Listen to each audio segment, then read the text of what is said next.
हरिदान ग्रहण करने हरि कथा शुणा ही आम मान कालातीत पार करने हम काल को अतिक्रम कर तेणु आज संध्या समय शुभ दिन बहु परिश्रम करी आमे माने अनुष्ठान गढ़ा जाइछंती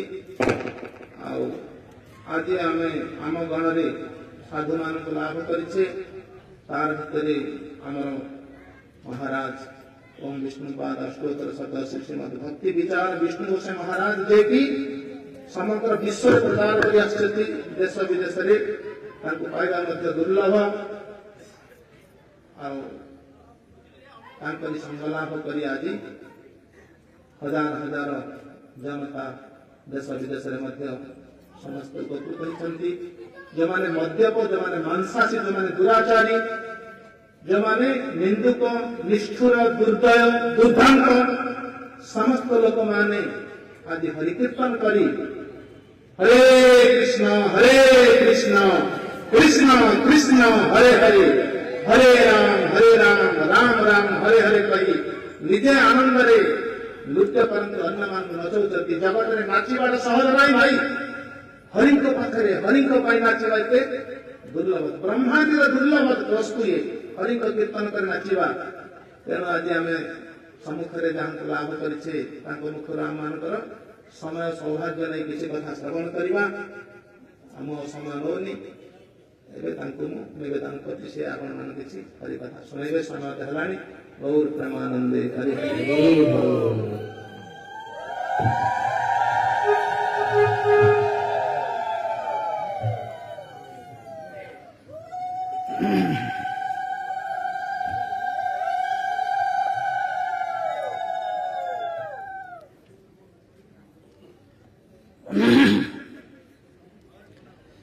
वंदेहं श्रीगुरु श्रीयुतपदकमलं श्रीगुरून् वैष्णवांश्च श्रीरूपं साग्रजातं सहगण रघुनाथान्वितं तं सजीवं साद्वैतं सावधूतं परिजनसहितं कृष्णचैतन्यदेवं श्रीराधा कृष्णपादान् सहगण ललिता श्रीविशाखान्वितां च नीलाचल निवासाय नित्याय परमात्मने बलभद्र सुभद्राभ्यां जगन्नाथाय ते नमः।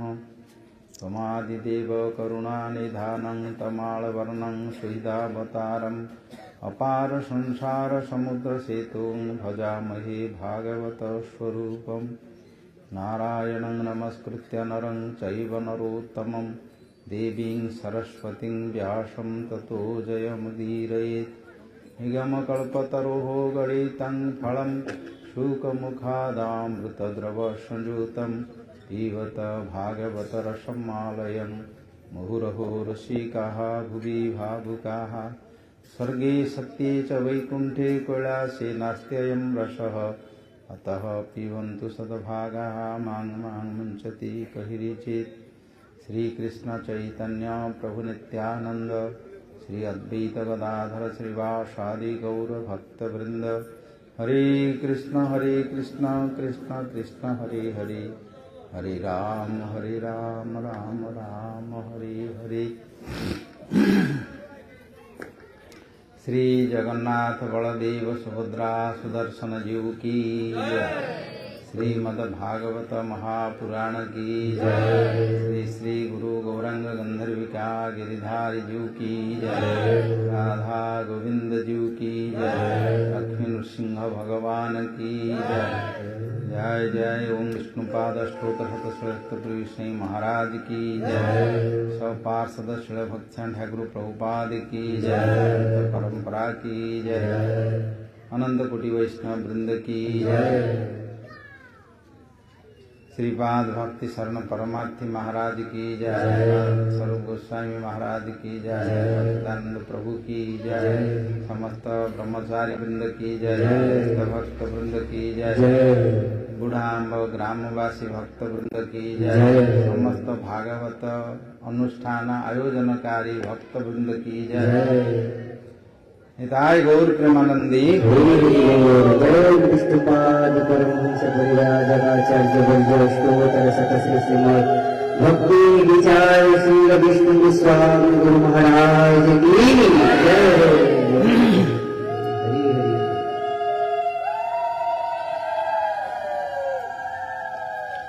इति पूर्वे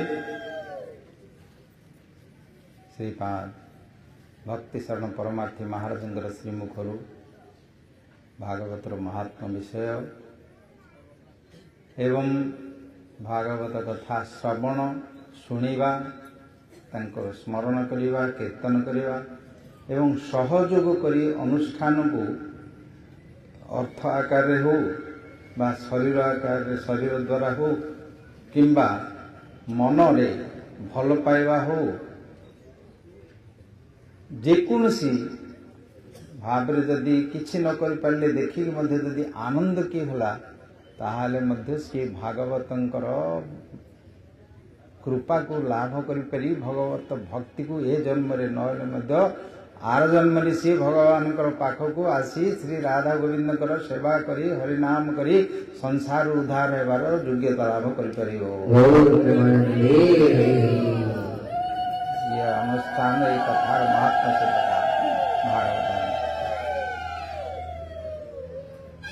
भागवत कथा शुणिबा ये जो कथा शुणिबा भगवान मनुष्य मानक पई जन्मरू जेतेबेले मनुष्य सृष्टि कले गर्भ भितर तार शुणिकी ज्ञान अर्जन करवा ताकू सौभाग्य प्रदान कर मार पेटरे थाई माँ शुणिले मध्य सी पिला ताकू शुणिकी मन रखा कथा पुराण रे परि प्रहलाद महाराजंगर चरित्र कथा अभिमन्युगर चरित्र कथा इत्यादि वर्णना अछि।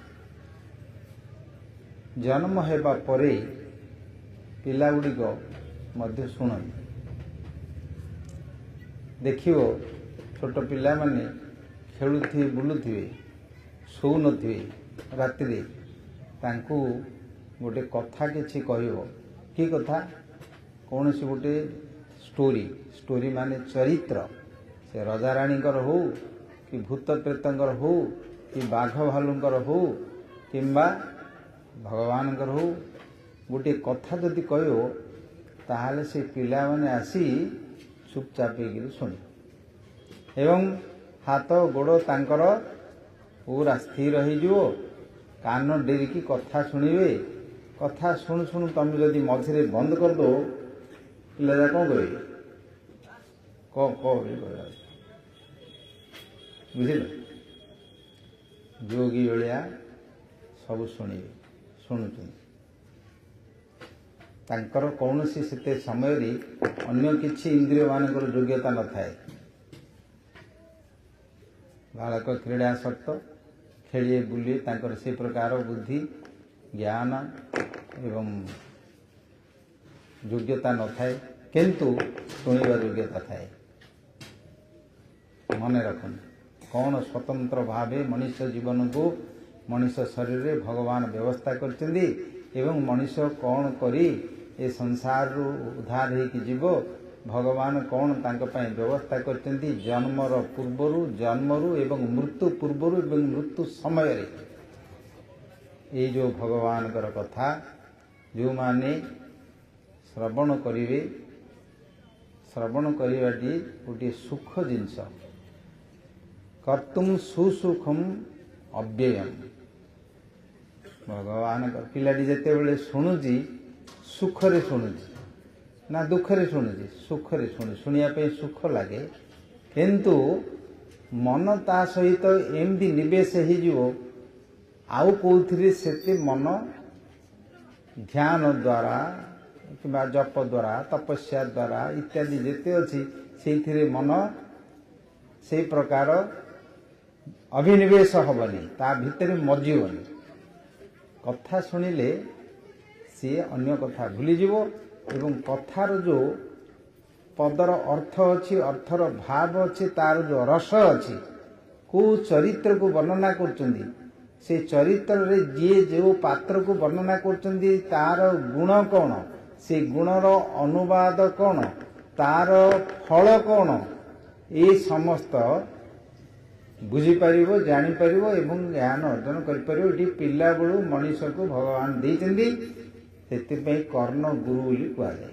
କାନ ଦ୍ୱାରା ହିଁ ଆମେମାନେ ଏ ସମସ୍ତ ଜ୍ଞାନ ଅର୍ଜନ କରିପାରିବା।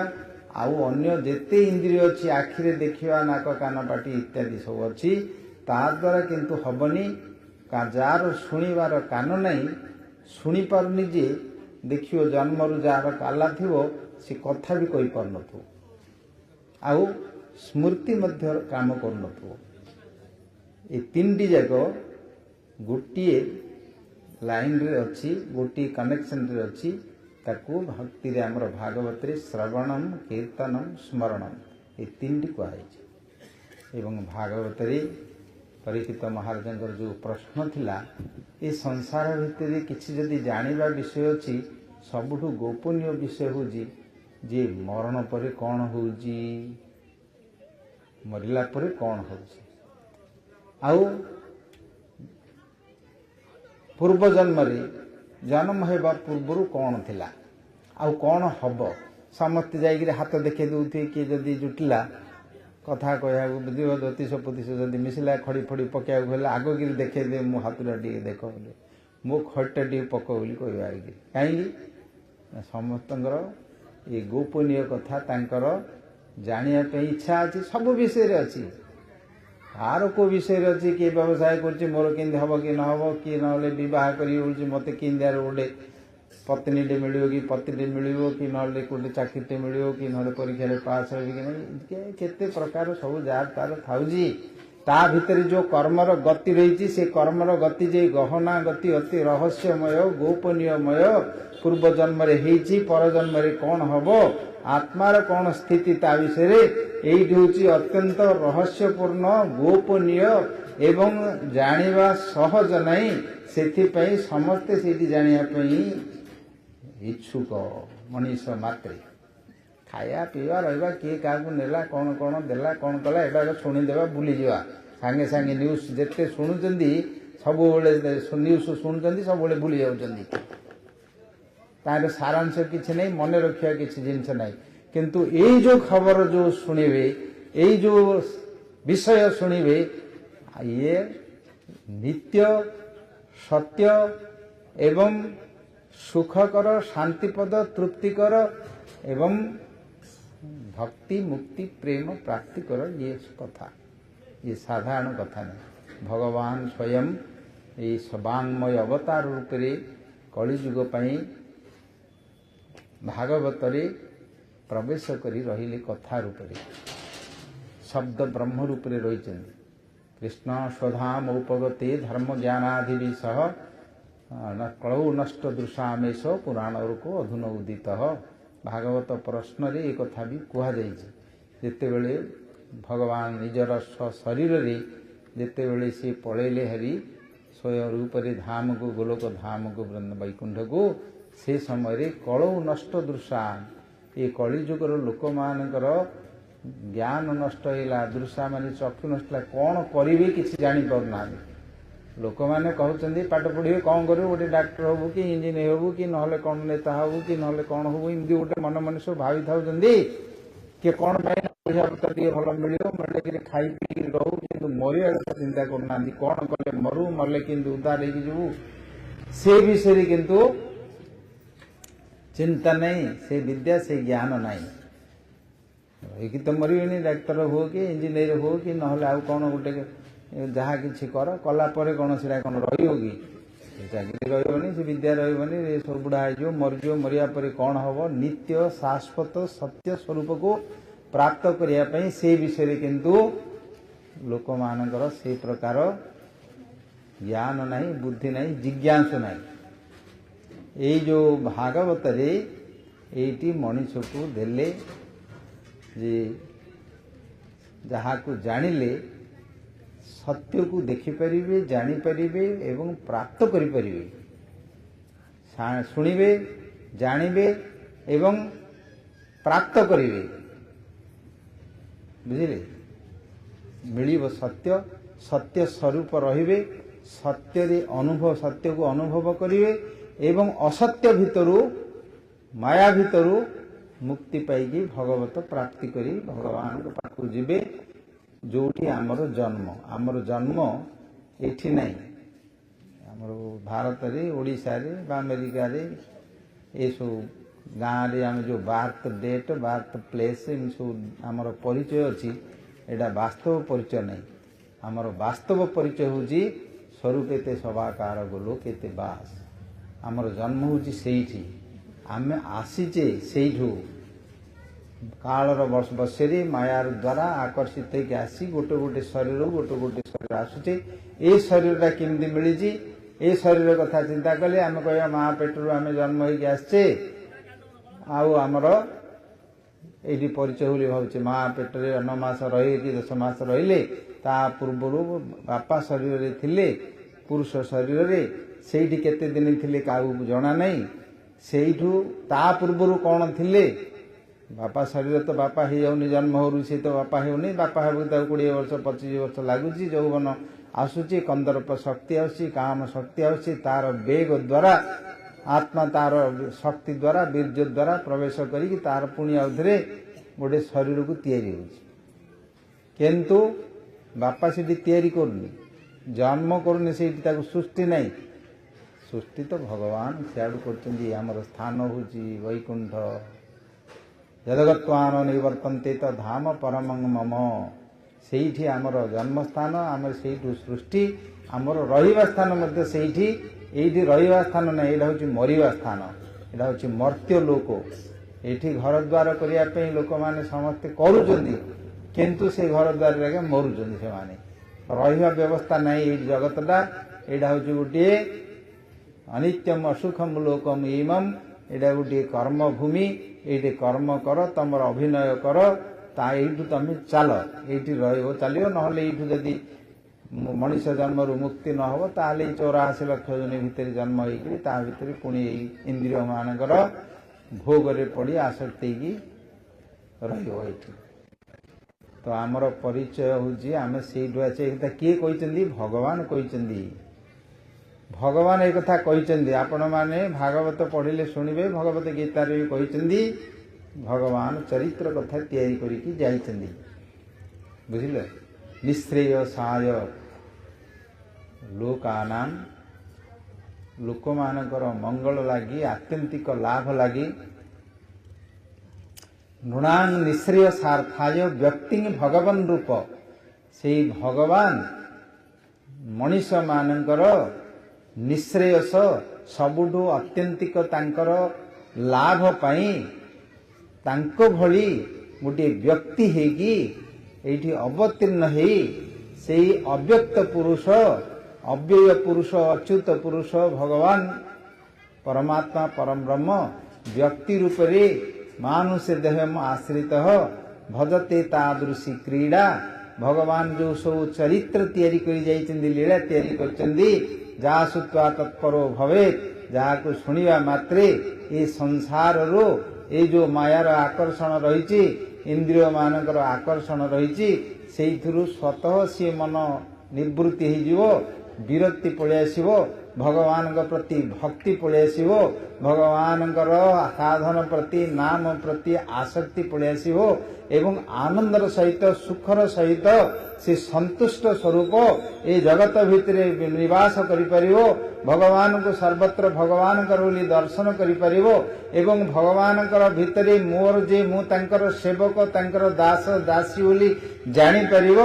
ଜାଣିକି ଏ ସଂସାରକୁ ମରଣ ଆସିବା ପୂର୍ବରୁ ଭଗବାନଙ୍କର ପାଦ ପଦ୍ମରେ, ଗୁରୁଙ୍କ ପାଦ ପଦ୍ମରେ, ବୈଷ୍ଣବ ମାନଙ୍କର ପାଦ ପଦ୍ମରେ ନିଜକୁ ସମର୍ପିତ କରି ତାର ସାଧନ ଭଜନ ନାମ କରି କରି ଆନନ୍ଦର ସହିତ ଶେଷରେ ସଂସାରକୁ ଉଦ୍ଧାର କରି ଯେତେବେଳେ ମୃତ୍ୟୁ ସମୟ ଆସିବ, ମୃତ୍ୟୁ ସମୟରେ ଏ ଶରୀରକୁ ସିନା ଛାଡ଼ିକି ପଳେଇବ, କର୍ମକୁ ସିନା ଛାଡ଼ିକି ପଳେଇବ, ସେଇଥିରୁ ମୁକ୍ତି ହେଇକି ପଳେଇବ।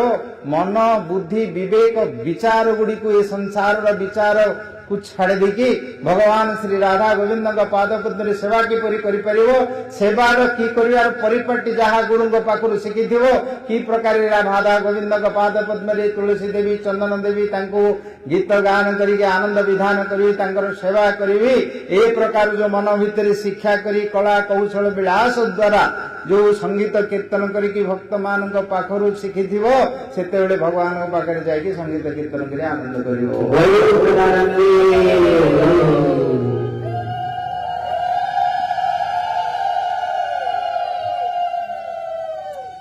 केवल ये कथार महात्मा जी शुणव सी पाइब से कथा नहीं। ये जो भक्ति ये अन्य पाई मध्य करि परियो, बापा पाई माँ पाई किंबा कोनोसी बंधु पाई भाई पाई भागवत कथा श्रवण कीर्तन करी भगवत भक्ति करी तांकु मध्य उद्धार करि परियो। जो माने मरि जाइछन्ति कौन सी कारणरू सेमानकर जदि नीच गति थाए नर्क गति थाए सेमानक पाई मध्य जदि किए करी तांकु अपर अर्पण करे एकादशी करी अर्पण करे भक्ति करी अर्पण करे सेमाने उद्धार होइजे। जदिओ किछि तांकु अर्पण से निजे न करे भगवान स्वयं प्रहलाद को कहले तोर भली जे भक्त हबो आदर्श भक्त निष्काम भक्त तमे किछि कहवा दरकार नहीं। तांकर पितृलोकरू सप्तलोक मातृलोकरू सप्तलोक अर्धलोकरू सप्तलोक 21 लोक पर्यंत मु तांकु उद्धार कर देवी ग्यारंटी भगवान बुझल। पुत्र हो कि कन्या हो जे पाइपर ये भगवान को पाखे कौन सी लिंगगत भेद विचार ना। जो माने भक्ति करले से माने तांकर पितृकुल मातृकुल इत्यादि समस्त को उद्धार कर दी पारिबे। भगवान ग्यारंटी देकी देवता मानकर उपस्थिति रे ब्रह्मा महादेव यमराज इंद्र चंद्र वरुण सबु 10 दिगपाल ऋषि समस्त उपस्थिति रे भगवान डिक्लेयर करी की ग्यारंटी दे देले। भगवान ग्यारंटी अच्छी भक्त मानकर ग्यारंटी अच्छी ऋषि मुनि मानकर शास्त्र भितर सुवर्णना करके जो माने करुचंती साक्षात से माने अनुभव करी प्राप्त करि पारुचंती सेथिरे संदेह किछि नाही। भागवतर आम मानकर भली लोक मानकु निष्ठा आनिया पई पद्म पुराण रे महात्मा रे गुटे कथा कुआ जाई। आज आरंभ भागवतर महात्मा विषय तो सबु गुडी आप सुनी परिवे। पद्म पुराण रे गोटे महात्मा गोटे ब्रह्म राक्षस को ये भागवत कथा शुणी कि प्रकार भगवान सारूप्य मुक्ति पाइले एवं रथरे बसी वैकुंठ धाम को गले तांकर समस्त समक्ष उपस्थिति समस्ते देखिले से प्रसंगटी अच्छी टी आम आलोचना करिया। आज तो आरंभ संकीर्तन करी समस्ते आसिले लिहाई आसपर आसंता काली धीरे धीरे आपणकर नियम अनुसार कथबार्ता शुणिबे मन लगे ध्यान करिकी शुणिबे एवं मनन करिवे ताहले परिपूर्ण फल प्राप्त करि परिवे। प्रसन्नता क्रमे जने पूर्व कथा वर्तमान जुगर कथा नहीं पूर्वर कथा पद्म पुराण रे वर्णना करा जायछि। जने कान्यकुब्ज देश जने ब्राह्मण परिवार थिले से वेद वेदांत शास्त्र रे पारंगम थिले कर्मकांड करी लोक मानकर भल मंद बुझा विवाह करवा व्रत करवा घर प्रतिष्ठा करवा एवं मृत कार्य सतिका कार्य जमी कर्मकांड करने कथा सो करिकी लोक मानकर प्रिय प्राप्त होते एवं लोक मानकर जहाँ जिते बड़े दरकार सब करुथा पैसा पत्र मध्य धन संपत्ति भरी थाए सबु थिला किंतु कालक्रमे तांकर संतान है तांकर ना होता आत्मदेव तांकर पत्नी जने थिले तांकर नाम थिला धुंदुड़ी। ये आत्मदेव आत्म अनुभूति रे थिले तांकर पत्नी धुंदुड़ी ता नांडे जिंदी धुंदुड़ी तार कामरे मध्य सब धूँ धाँ गा करथो धीरे स्थिर कोटा करबनी जोड़ा करियो धोड़ धाड़ करियो बड़ बड़ पार्टी करी कथा कहबो जोड़ा कहबो समस्तंकर सांगे झगड़ा भी करदो लगी जो एमती सब तार गुण थिला तार नाम मध्य सेमती क्रमशः ସନ୍ତାନ ହେଲାନି। ଏ ସଂସାର ଭିତରେ ଗୋଟେ ଆକୁ ଗୃହାନ୍ଧ କୂପ ବୋଲି କହିଛନ୍ତି। ଆଗ ବିବାହ କରିବାକୁ ମନ ହୁଏ, ଧୁମଧାମରେ ବିବାହ ଇତ୍ୟାଦି କରନ୍ତି, ଆନନ୍ଦରେ ପାଆନ୍ତି, ଭୋଜି ଭାତ କରି କେତେ ଆନନ୍ଦ କରନ୍ତି। କିନ୍ତୁ ବର୍ଷେ 2 ବର୍ଷ 3 ବର୍ଷ ପଳ ବାହାରି ଯଦି ସନ୍ତାନଟେ ନ ହେଲା, ଏସବୁ ଯାକ ଦୁଃଖ ତାଙ୍କୁ ପଳେଇ ଆସିବ। ଆଉ କେଉଁ ସଂସାର ତାଙ୍କ ଭିତରେ ଆଉ ସୁଖ ଆଉ ରହିବନି। ସେଠୁ ଉପାସନା କର, ଭଗବାନଙ୍କ ପାଖକୁ ଯାଅ କି ଦେବତା ପାଖକୁ, ଉପବାସ ବ୍ରତ ଡାକ୍ତର ଔଷଧ ପତ୍ର କେତେ କ'ଣ କରିବେ। ସବୁ ଧୀରେ ଧୀରେ ପଦ୍ମ ଫୁଲ ଶୁଖିଲା ଭଳି ତାଙ୍କର ମୁହଁ ଶୁଖିଯାଏ, ହୃଦୟ ଶୁଖିଯାଏ, ଆନନ୍ଦ ହେବନି। ତାଙ୍କର ସନ୍ତାନ ନେବାରୁ ତାଙ୍କର ମଧ୍ୟ ଅବସ୍ଥା ସେଇଆ ହେଲା।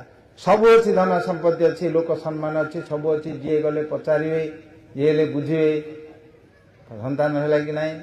ବୁଝିଲ, ଏ ସଂସାର ଭିତରେ ତ ସବୁ ଧର୍ମ, ସଂସାରିକ ଧର୍ମ ଭିତରେ ଏଗୁଡ଼ାକ ସବୁ ରହିଛି। ସମସ୍ତଙ୍କର ବ୍ୟବହାର ସେଇ ପ୍ରକାର। ତାଙ୍କୁ ପଚାରିଲେ, ବହୁତ ଚେଷ୍ଟା କଲେ, ଉପବାସ କଲେ, ଦେବତା ଆରାଧନା କଲେ, ଔଷଧ ପତ୍ର ଖାଇଲେ, ତାଙ୍କର ସମସ୍ତ କଲେ, ଯାହା କିଛି କଲେ ମଧ୍ୟ ସନ୍ତାନ ହେଲା। କ୍ରମକର୍ମ ସହ ଧୀରେ ଧୀରେ ବାର୍ଦ୍ଧକ୍ୟ ଅବସ୍ଥା ପଳେଇ ଆସିଲା। ଧୀରେ ଧୀରେ ତ ସମୟ ପଳେଇବ, ଯୌବନ ପଳେଇବ, ତାଙ୍କର ସମସ୍ତ ସନ୍ତାନ କରିବା ଶକ୍ତି ବି ପଳେଇବ। ଯେଉଁ ସମୟରେ ଏଗୁଡ଼ା ସବୁ ଆସୁଛି, ସମୟରେ ଫଳ ଫୁଟୁଛି, ସମୟରେ ଫଳ ଆସୁଛି, ସମୟରେ ପୁଣି ଆଉଥରେ ଝଡ଼ି ଯାଉଛି ପତ୍ର, ସମୟରେ ଆସୁଛି, ସମୟରେ ଫଳ ଫୁଲ ହେଇକି ବୃକ୍ଷ ଲତାଠୁ ଆରମ୍ଭ କରି ପଶୁ ପକ୍ଷୀ ମଣିଷ ଯେତେ ଜୀବ ଅଛନ୍ତି ସମସ୍ତଙ୍କର ସେଇ ପ୍ରକାର କାଳ ହିଁ ତାଙ୍କୁ ଜନ୍ମ କରୁଛି, ତାଙ୍କୁ ବୃଦ୍ଧି କରୁଛି, ତାଙ୍କୁ ମିଳନ କରୁଛି, ତାଙ୍କୁ ବିଚ୍ଛେଦ କରୁଛି, ତାଙ୍କୁ ପୁଣି ମାରିଦେଉଛି। କାଳ ରୂପରେ ସେ ରହିଛନ୍ତି ଭଗବାନ। ଏ ଜଗତକୁ ଲୀଳାକୁ ସୃଷ୍ଟି କରିଛନ୍ତି ଏବଂ ଲୀଳା ତା ଦ୍ୱାରା ଚାଲିଛି। ଆତ୍ମଦେବଙ୍କର ସେମିତି ଜୀବନ ଭିତରେ ସଂକ୍ଷେପରେ ଆମେ କହିଦେଉଛେ, ସମୟ ହେଲାଣି, ବାର୍ଦ୍ଧକ୍ୟ ଅବସ୍ଥା ପଳେଇ ଆସିଲା, ସନ୍ତାନ ସନ୍ତତି ନାହିଁ। ପୂର୍ବେ ସାଧାରଣତଃ ଲୋକମାନେ ଯଦି ସନ୍ତାନ ନଥିବ, ପୁତ୍ରଟେ ନଥିବ, ତାହେଲେ ତାଙ୍କୁ କେତେ ପ୍ରକାର ପଛରେ ଗାଳି କଜା କରିବେ, ତାଙ୍କର ଦୁର୍ଭାଗ୍ୟ ବୋଲି କହିବେ, ତାଙ୍କ ମୁହଁ ଦେଖିଲେ ଆଉ ଶୁଭ ନାହିଁ ବୋଲି କହିବେ, ତାଙ୍କ ଘରକୁ ଡାକିଲେ ଅନୁଭବ ବୋଲି। ଏମିତି ସବୁ ଆମର ଶାସ୍ତ୍ର ଭିତରେ ବି କେତେ ଗୁଡ଼ିଏ କର୍ମକାଣ୍ଡରେ ଏଗୁଡ଼ା ସବୁ ବର୍ଣ୍ଣନା କରାଯାଇଛି। ସିଏ ଭିତରେ, ଅନ୍ତର ଭିତରେ ସିଏ ବହୁତ ଦୁଃଖିତ ଥିଲେ। ଚେଷ୍ଟା କରୁଛନ୍ତି, ନହେଲେ ଯଜ୍ଞ ହୋମ ଆରାଧନା ତୀର୍ଥ ବ୍ରତ ସବୁ କଲେ, କେଉଁଥିରେ ହେଲାନି। ଯେତେବେଳେ ଆଉ କରିବେ କ'ଣ, ସେଇଠୁ ସିଏ ତୁନି ପଡ଼ି ଅଛନ୍ତି। କିନ୍ତୁ ଲୋକମାନଙ୍କର ଯେଉଁ ସମାଲୋଚନା, ଅପବାଦ, ନିନ୍ଦା, ଯେଉଁମାନେ ସମ୍ମାନିତ ବ୍ୟକ୍ତି, ତାଙ୍କୁ ଯଦି କିଏ ନିନ୍ଦା କରି କହିବ, ତାଠୁ ଆଉ ଅଧିକ ମରଣଠୁ ଭଳି କଷ୍ଟ ଆଉ କେଉଁଥିରେ ହେବନି। ସମ୍ଭାବିତ ସେ ଚାକୀର୍ତ୍ତି ମରଣାଦ ଅତିରିଚ୍ୟତେ, ମରଣ ଅପେକ୍ଷା ଅଧିକ କଷ୍ଟ ହେବ ତାକୁ। ତାଙ୍କର ମଧ୍ୟ ସମ୍ମାନିତ ବ୍ୟକ୍ତି, ସିଏ ସମସ୍ତଙ୍କର କାର୍ଯ୍ୟ କରୁଛନ୍ତି, ସମସ୍ତଙ୍କର ବିବାହ କାର୍ଯ୍ୟ ସବୁ କରୁଛନ୍ତି, ତାଙ୍କର ହିଁ ନାହିଁ। ସେଥିପାଇଁ ଯେତିକି ଯାକ କରିବା କଥା ସବୁ କଲେ, କିଛି ହେଲାନି। ମନ ଦୁଃଖ ଭିତରେ ଥିଲେ। ତାଙ୍କର ସ୍ତ୍ରୀଙ୍କର କୌଣସି ଦୁଃଖ ନାହିଁ, ସିଏ ଖାଇ ପିଇକିରି ମସ୍ତ ହେଇକି ରହିଛନ୍ତି, ଘର ଭିତରେ ଅଛନ୍ତି, କିନ୍ତୁ ସବୁ ଘରେ ଧନ ସମ୍ପତ୍ତି ଅଛି, ଆଉ କିଛି ଅଭାବ ନାହିଁ। ଆଉ କେଉଁ ଧର୍ମ କର୍ମ ତାଙ୍କର କିଛି ନାହିଁ। ତାଙ୍କର ଖାଇବା ପିଇବା ଭଲେଇକିରି ଯଦି ହେଲା ଶୋଇବା ହେଲା, ସେ ସେତିକିରେ ସନ୍ତୁଷ୍ଟ। ଇଏ ଆଙ୍କର ଟିକେ ମନ ଭିତରେ ହେଲାନି, କିନ୍ତୁ ଲୋକମାନଙ୍କ ଆରାଧନା ହେବ, ପିଣ୍ଡ ଦେବ କିଏ, ସେ କ'ଣ ହେବ, ଏମିତି ସବୁ ଆଙ୍କ ଭିତରେ ଟିକେ ଚିନ୍ତା ଥାଏ। ଦିନକର ଘଟଣା, ସେ ସକାଳୁ ଉଠିକି ସ୍ନାନ ଇତ୍ୟାଦି କରି ତପସ୍ୟା କରି ବାହାରିକି ଯାଉଛନ୍ତି ଗୋଟିଏ କର୍ମକାଣ୍ଡ କରିବା ପାଇଁ। ଜଣେ ସକାଳୁ, ଜାଣିଥିବ ସବୁ ମୂର୍ଖ ଲୋକ ଯାକ, ଦୁଷ୍ଟ ଲୋକ ଯାକ, ଅଜ୍ଞ ଲୋକ ଯାକ ଥିବେ, ପରମାନଙ୍କୁ କହିଲେ କଷ୍ଟ ଯେମିତି ହେବ, ତାଙ୍କୁ ଟିଟିକାରି ମାରିକିରି କହିବେ, ତାକୁ ମର୍ମ ଭେଦ କଲାଭଳିଆ, ଯେମିତି ସେ ଦୁଃଖ ପାଇବ। ସେ ଦୁଃଖ ପାଇଲେ ଆଙ୍କୁ ସୁଖ ଲାଗିବ। 2 ପ୍ରକାର ଲୋକ ଅଛନ୍ତି, ପର ଦୁଃଖେ ଦୁଃଖୀ, ପର ସୁଖେ ଦୁଃଖୀ ଅଛନ୍ତି କେତେ। ପରର ଦୁଃଖ ଦେଖିଲେ କେତେ ଦୁଃଖୀ ହେଉଥିବେ, ପରର ଦୁଃଖ ଦେଖିଲେ କେତେ ସୁଖୀ ହେଉଥିବେ। ତା ଏମିତି ହେଲା, ଭଲ ହେଇଛି, ଆହୁରି କେମିତି ତାର ହେଇଯାଉ ବୋଲି ସେମାନେ ଆହୁରି ମନରେ ଭାବୁଥିବେ। ଜଣେ ତାକୁ ଦେଖିଲା, ସକାଳେ କହିଲା, ଛି ଆଜି ସକାଳୁ ଏଇ ଆଣ୍ଠୁ ବୁଢ଼ାଟାର ମୁହଁ ଦେଖିଲି, ଦିନଟା ଯାକ ମୋର ବେକାର ହେଇଯିବ, କହିବା ତାଙ୍କ ଆଗରେ କହିବା। ମନଟା ଯେମିତି ଶୁଣିଲେ କେତେ ବଡ଼ ତାଙ୍କୁ ବାଧା ଲାଗିଲା। କହିଲା ଏ ଜୀବନରେ ବଞ୍ଚିବା ଯାହା ମରିଯିବା ତାହା। ଲୋକମାନେ ଯଦି ଆମକୁ ଦେଖିକିରି ସେମାନେ ଯଦି ଦୁଃଖ ପାଉଛନ୍ତି, ପାପ ହେଇଯିବ ବୋଲି କହୁଛନ୍ତି, ଆଉ ଅପବାଦ କରୁଛନ୍ତି, ତ ଏଇ ଜୀବନରେ ବଞ୍ଚି କ'ଣ ଲାଭ? ଆଉ ତାଙ୍କ ମନରେ ତ ବହୁତ କଷ୍ଟ ଥିଲା, ସେ ଜାଣିଥିଲେ।